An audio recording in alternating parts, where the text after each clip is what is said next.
Ready? Yeah. All right, for sure. How do you deal with adversity and like the hardships of life? You know what I'm saying? How you deal with that? How you challenge that? Honestly, I try to take it head on and take everything to the chin. Definitely from just like a black man perspective, because coming up, my father like instilled a lot of morals in me as far as being proud of who I am, and just putting black men on a pedestal, and me understanding like, hey, black man is this.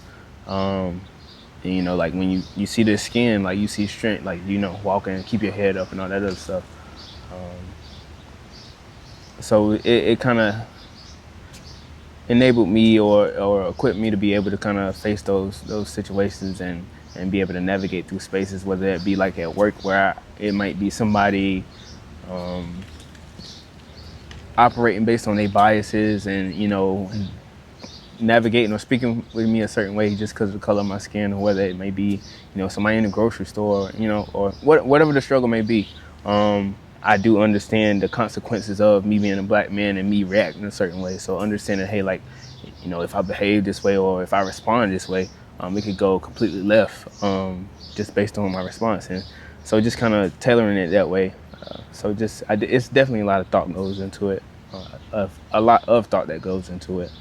There have been times where I did things without thinking and like understanding consequences. It was just like, all right, cool. Like I did this.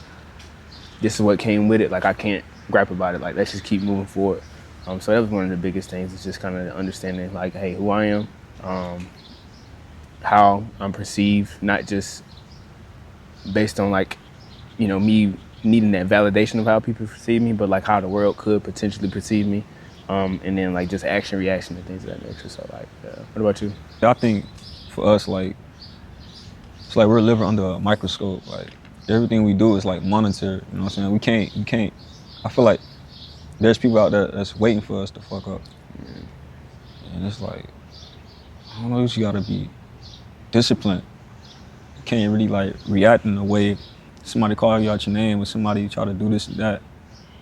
You can't really react in the way that you want to because the consequences for us might not end up good. So, as growing up, you told to be tough. You're not being told, oh, it's okay to cry and stuff like that. So when we get older, we become grown men. It's like we hold all that stuff in, and then when it's time to let it out, it's either what, jail or death. Like some people let it out the wrong way. Some people don't cry. Some people get angry and start. You know what I'm saying? Like so. And I think that's a major point because like as a child, like how they tell us like sticks and stones may break my bones, but words will never hurt. Like bro, like, and I say it all the time. Like that's the most bogus statement because like some of the stuff we were saying as kids or other kids, some of the stuff kids say because kids don't got no filter. If you ever been around them, like kids will call you fat if you fat. Like it is what it is. You know what I'm saying? But it was just like sometimes it do hurt. Like you know what I'm saying? And it's just like this is how somebody perceives me, and this is my first experience with somebody saying unfiltered, like how they feel, and it's just like because I'm being told to suck it up, man up, and all this other stuff. Granted, my pops didn't tell me that too much, but it could be like an uncle or cousin or something like that. It's just like, hey boy, man up, toughen up. But it's just like, okay, now I'm having this understanding of, hey, when something hurt my feelings, I gotta bottle this, I gotta suck it up. But in reality, like I want to cry. Like, and this hurt my feelings. And then, like, I did have that response of where, like, I went through this weird period where I was, like, as a kid, I was fighting all the time because I was angry. I was mad, and I didn't want to say, like, oh, I just want to cry. But then, like, if I get in the fight, I'm crying, and it's just like, oh, he just angry. But no, like, I'm crying because all this done happened. I ain't had the opportunity to cry about it. And then you start getting older, and you having that same mindset where I had a conversation with my therapist, because I definitely did therapy too, where I was like, I didn't cry for 7 years. Like, not one tear, because one, I was smoking all the time, so you know what I'm saying, I'm numb. And then like drinking, and so it's just like I don't have that opportunity to feel that. Like I'm making sure I don't feel that because I got this escape, to not be able to be vulnerable in that moment. So it's just like, it definitely creates that negative, Perception. yeah, for sure. Man, I'll make sure I cry. I don't give a damn who.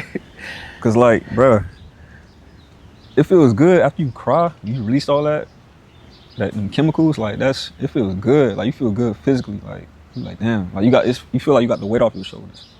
So And somebody broke it down. I can't remember where it was, but they were saying like crying is absolutely healthy because like when you cry, it releases. I don't know if it's endorphins or whatever. something like that. Yeah, it was like it releases that, and it's just like it makes you feel better. Like it's like so I'm like damn, like you know what I'm saying, like maybe everybody need to cry. We need to have a crying session or something. But nah, Nah, like for real. it definitely I don't know, and it's definitely difficult for a black man because like when it just comes to identity, you know, everybody look at the black man as being strong. Like that, I feel like we are a symbol for strength because we carry everything, and that's not like you said by design. That's not how we design. Like as a human, that's not for us to be able to carry it. Hell no, hell no. So, I don't know. It's definitely like one of them things where I don't know. I feel like we don't get the luxury to, you know, To be human. yeah, and have those vulnerable. moments. Yeah. You know, I feel like it's absolutely necessary, especially in today's time, because there's so much going on in the world. You know, and I feel like the kids need to see it, even if it's not my kids. I see a little, you know, a youngin crying. I'm like, all right, cool, it's okay, come on, like you know what I'm saying, do your thing. You know, yeah. Even more recently, not to get more transparent, but we had a death in the family, and my nephew was crying, and you know I guess he didn't really understand it, you know. But he asked me a question. He's like, da da da, and then I'm like, yeah, it's okay. You know what I'm saying? Like it's okay. Like I cry too. You know what I'm saying? Like I cry too. You know, it take a lot of strength to cry, and I think it's just them understanding to see that. You know, because we don't always see that. Yeah. So, the stuff that's glorified ain't that vulnerability. It's therapy ain't glorified. Opening up ain't glorified. It's we glorify the wrong things in our culture and. You know, unfortunately, that's the stuff they get ran with. So, a lot of suicides, a lot of deaths, because all that stuff is getting overlooked. Yeah, from a bunch of hurt people.